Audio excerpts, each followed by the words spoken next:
We are super deep into the offseason right now. My YouTube feed is getting absolutely blown up with some of the most random NBA takes that I've ever seen.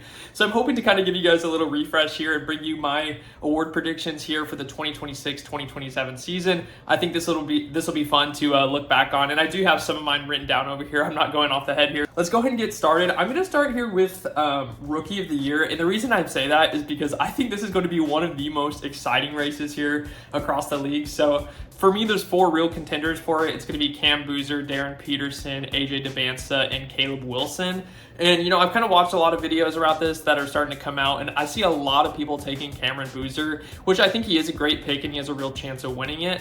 But honestly, I mean, if you just kind of go down the list, AJ Dybantsa, I just don't think he's going to get the touches over in Washington with Trae Young, Anthony Davis, Alex Sarr, Keyshawn George. There's just too many players there. I don't think he's going to get the kind of touches he needs to win Rookie of the Year. And then you have Darren Peterson, who kind of falls into the same fate, the 1 and 2 pick. Unfortunately, he actually, you could argue, has a lot more competition over there in Utah. Obviously, I think both of these guys are going to have amazing rookie years, but I don't think they're going to be good enough to win Rookie of the Year.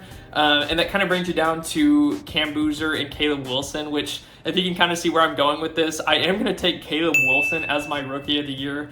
And the reason I say that is I know Matas Buzelis is expected to take a leap. Personally, I'm not as high on him as others. I think he's a great player. He's a freak athlete, but I just don't know if he's going to take that huge leap that I see a lot of other people predicting. So that does kind of lead me to think that Caleb Wilson's going to end up getting more touches. And I know Summer League doesn't count for much, but if it does, he had an excellent start to his Summer League. And I think he's going to be one of those guys who you see pushing up to the top of the ladder early on. He's going to come out with a huge start here. So yeah, that's my pick for Rookie of the Year, is going to be Caleb Wilson. And just to get an easy one out of the way, and just to preface this, guys, I am a Spurs fan. So if it impacts what you think of these listings at all, totally get it. But I'm trying not to be biased whatsoever. But even without being biased, I do think Wemby, if he's healthy, is going to win DPOY unanimously. He won it last year, and he's only gotten bigger. I don't know if you guys have seen these pictures of him in the offseason, but he has gotten absolutely massive. So there's a few other names in the event that Wemby did get hurt that I think could win it. Those being Chet, Bam, Mobley, and then I see Dyson Daniels. His name's kind of been thrown around a lot. I don't know if he's going to get up to DPOY talks like that, but I do think Bam over there on Miami is going to have a real shot at winning, especially if Wemby does get hurt. Obviously, I hope that doesn't happen, but if so, he's going to be right up there in those conversations. Okay, next, I'm going to move over to most improved player. I think this could, I mean, obviously, it's pretty much just a random stat. It's going to be who gets the most touches that was on a team before that didn't get many touches. It's going to be who just had a great offseason coming in. So this really could be such a wide range of players. And honestly, this is going to sound crazy, but I do think it is going to be Naz Reid. He came off the bench over there in Minnesota. Obviously, I know he started sometimes, but I think in a team like the Hornets, where he is going to be starting and getting way more touches and way more freedom to shoot threes. I know he had a lot of that in Minnesota, but as a starter, I honestly think he might come out and drop up to 18 to 20 points per game, which is obviously going to be a leap from what he had because he came off the bench. So I do think Naz Reid has a real chance at winning it. There's several other names that could come to mind. Also on the Hornets, you could have Brandon Miller take that leap that I see a lot of people have been talking about pretty much every offseason since he came in. And he has been taking minor leaps. I mean, he's been getting better and better every year, but I think Naz Reid has the potential to really solidify himself as a starter in this league. I think most people kind of already knew that he was, so that's kind of who my pick is going to be as most improved player. Jalen Duren could really restore his name from where it was. He was already an all-star though, so I think it's hard for an all-star to be a most improved player, but that's another name that I've heard. And like I mentioned earlier in this video, I'm not too high on him, but I have heard Matas Buzelis in those talks as well. He is a great player, like I said, and it's very possible that he takes that leap, but I have more stock in Caleb Wilson over in Chicago. So I'm gonna go ahead and talk about Coach of the Year. Now this one, like I said, is completely it's really just based on how your team performs.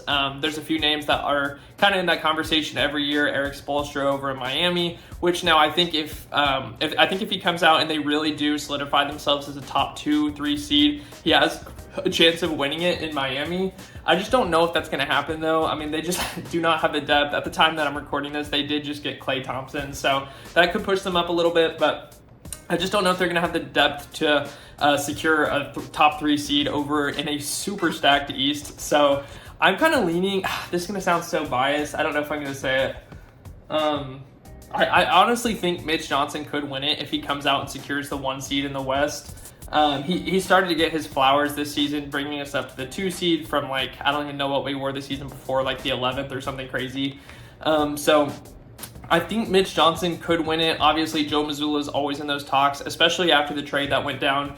If they still secure a top 2-3 seed, I do think Joe Mazzulla on the Celtics could still win it, depending how Jason Tatum's year goes and whatnot. So I think that's a possibility. Nick Nurse, I don't know if he's going to win it because their team is just so stacked. I don't know if he's going to get the credit that he may deserve. I think he's an excellent coach.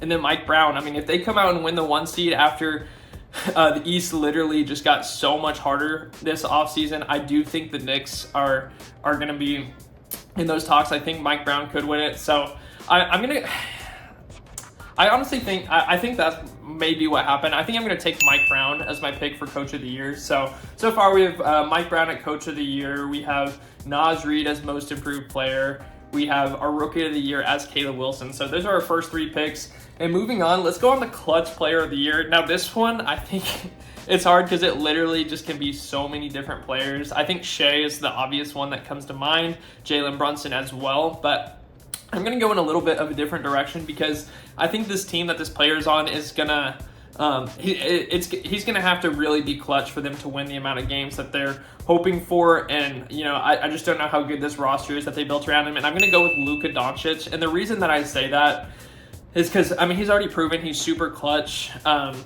I just think, this Lakers team's good enough to get them into close games, with like Mamu, Quinn, like they have the resources to get close games. That I don't think they have the resources to be blowing teams out, which then means you do need a clutch player to stand up. I think Luka is going to be that guy. I don't know if you guys have seen these offseason pics of him. He has gotten in incredible shape, and I know that's kind of a tale as old as time itself, especially with Luka and guys like James Harden and whatnot, but I do think Luka is going to come out and win Clutch Player of the Year. A few other guys that come to mind could just be like Ant, Tyrese Maxey for the Sixers if he's their closer. A lot of different guys. Even Tyrese Halliburton, I think, could come out and win it. He had some of the most clutch performances in the finals for the 2024-2025 season before he got injured. So I do think it's going to be Luka, but guys like Halliburton, Shea, even Jamal Murray, like all those guys kind of come to mind that could come out and really step it up and be Clutch Player of the Year. It's kind of, that one's very speculative. Let's go to move on to one that is a little bit dicey for me because I'm not sure who I'm going to pick even as I'm recording this. And that's 6 Men of the Year. And the reason I say that is because obviously being a Spurs fan, I have a dog in this fight with Dylan Harper. There's a lot of controversy around whether or not he should be starting this year. I personally am happy with him coming off the bench to start, and then let's just see how Fox can bounce back. I'm still a Fox believer, which I know I'm in the minority. I think he could still go be great for us. So love De'Aaron Fox and Dylan Harper, obviously. But watching other videos, I've seen AJ Mitchell's name thrown around a lot. I just don't know if he's going to get the flowers that he deserves coming off the bench. I mean, the Thunder, if they come out and win the 1 seed and AJ Mitchell's, putting up 16 to 20 points per game, I think he's going to win it easily. Dylan Harper, the thing that scares me with Harper is I do think there is a real possibility that he does come in eventually and start for us depending on how our season starts. If we start off rocky, Mitch Johnson's going to get experimental, especially with Billy Donovan in there helping them as well. So I do think Dylan Harper could eventually start for us. I'm not going to take him as 6 Man of the Year, although he could very easily win it. I think it's actually going to be between 2 other guys. I'm more worried about AJ Mitchell and Colin Murray-Boyles, and I don't know if you guys have watched much of Colin Murray-Boyles. He has been insane for the Raptors. I mean, against the Spurs, he was absolutely lighting us up last year. He's an incredible 6-man, so I think he's in a real contention as well. But I honestly do think it is going to be AJ Mitchell. I just think after guys like Lou Dort are gone, they've lost a couple guards. I think he's going to get more minutes than like Jared McCain. So I do think it is going to be AJ Mitchell as 6-man of the year. And I've heard other people say that, and I tend to agree on that one. I just don't know if...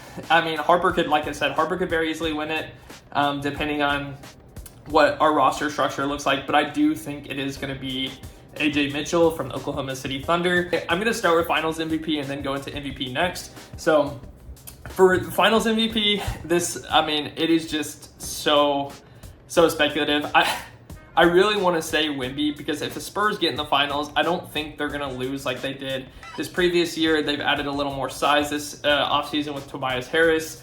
But I also don't want to sweep the awards with all just Spurs, talking about like Dylan Harper, Wemby, all these guys. So I am going to say for the finals MVP,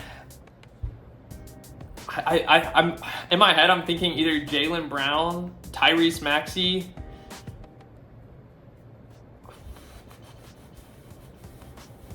I mean, it literally could be Brunson again, Wemby, or Shea. I think it's Jaylen Brown, Tyrese Maxey, Jalen Brunson, Victor Wembanyama, or Shai Gilgeous-Alexander. So it's so speculative. I am going to say Wemby. I think they're going to make it back in the finals, and I don't think they're going to choke like they did this past year. So I'm going to go ahead and give Wemby the finals MVP. With that being said, that is just so subject to change. And I'm not trying, I know it comes across as biased, but I do think the Spurs have what it takes to get back.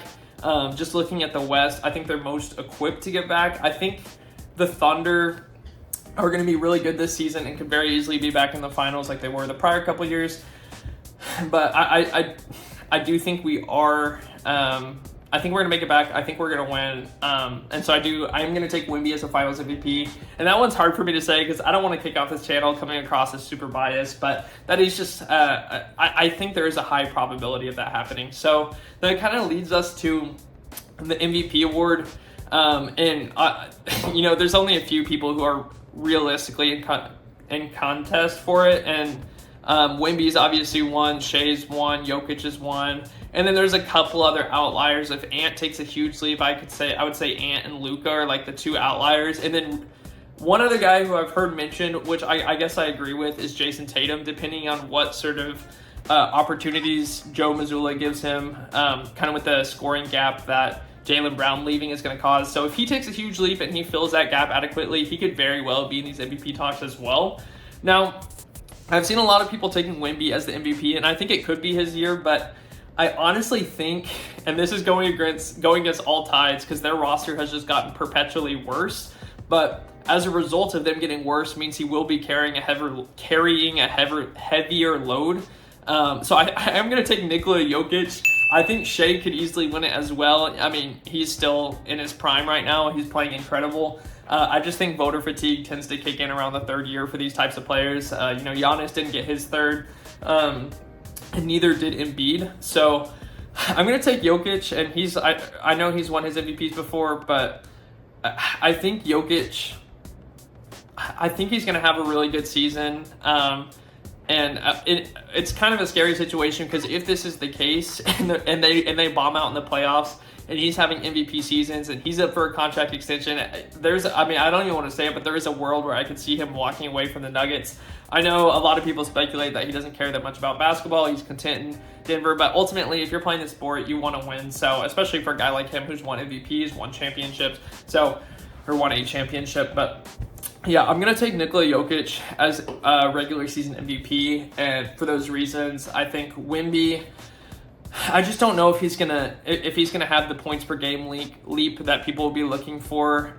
He's just not gonna get as many touches now that Tobias Harris is in there. He's obviously gonna get a ton. I just don't know if it's gonna be enough to win the MVP. Like Jokic is just gonna be able to literally touch the ball almost every possession. So and not to mention, like, if Jamal Murray were to get injured, then that would just inflate his stats even more. And Aaron Gordon, like all these guys, which I know having them on the court does help him, helps him get assists, but I just think it is possible that Jokic goes out and wins the MVP this year. So I'm going to take him, partially in the spirit that I just don't want to take Wemby for half the awards. So yeah, I'm going to go with Jokic for MVP. Up next, we have scoring leader. I think this one's pretty, I don't want to say obvious, but I feel pretty confident that it is going to be Shai or Luka this offseason. And I'm going to go with Shai. I think Shai is only getting better right now. Obviously, so is Luka, but Luka does have a heavier load to carry, but I just still think Shai is going to go out and get his 30-plus every single night. He's just been so consistent these past few years. It's honestly unbelievable to watch. So I do think Shai is going to be the scoring leader. Next, we have the rebounding leader, and this one's kind of tough because there's just so many different people. It could obviously be Wemby. I'm not going to go with Wemby.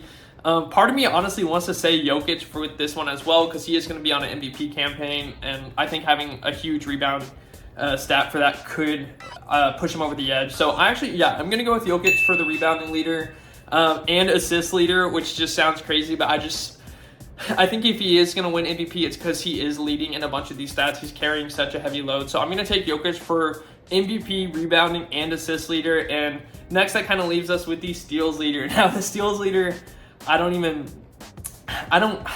really know. I think it is going to be Cason Wallace. He's going to have a much more expanded role this year. And now that the Thunder have kind of shedded off some weight, he's going to only have more minutes. And he's such an incredible perimeter defender. I just think he is going to ultimately get over the edge there and be the steals leader for 2026. So I think I am going to go with Cason Wallace. Some other people that I've seen name are like Jalen Suggs. Dyson Daniels is obviously incredible. But yeah, I think I'm going to go with Cason Wallace. And then our final one here is, I hate to end on an obvious one, but is our blocks leader. I'm going to go ahead and go with Wemby. I don't think that's any surprise. I did feel bad taking so many mentioning so many Spurs players here. Obviously, like I said, I am a Spurs fan, full disclosure, but I think this is their year, man. I think they're going to win the championship. I think they're going to be back in the finals. I hope I don't bite my tongue after watching this at the end of the year, but I just think Wemby is just only going to get better. I see a lot of people overreacting to the FIBA. He had a very good first game over in France, but I do think ultimately the Spurs are going to get it done this year, and who knows where we'll be in 6 months. Players could get hurt or whatnot. Even in a month, a lot can change. Like I said, Wemby's playing right now. You never know. But those are my predictions for right now. Like I said, it'll be fun to come back and react to this in a year or so when everything is said and done. But hope you guys enjoyed this. If you do, make sure you drop a subscribe and a like. And I hope you guys have a good one.